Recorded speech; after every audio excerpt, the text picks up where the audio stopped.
This is a what's in the box video for Icecool2, which is basically a dexterity game, which is either a standalone game or an expansion to Icecool.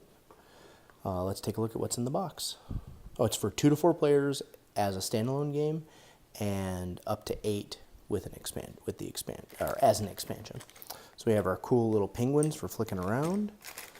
We have some plastic fish. Instructions for playing Icecool2. Instructions for playing Icecool plus Icecool2.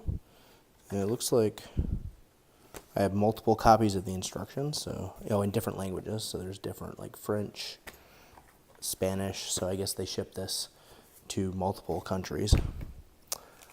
Same box. Cards, penguin cards. Neat little illustrations.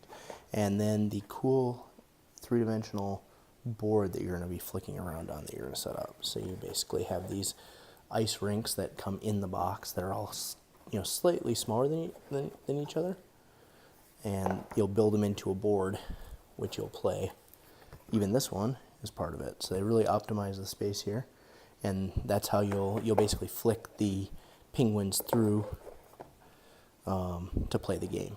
And I think it'll be a great game to play with both kids and older kids because it involves dexterity and it's not a very complex game. So there you have it. That is what's in the box for Icecool2. If you enjoyed this video, please like and please subscribe.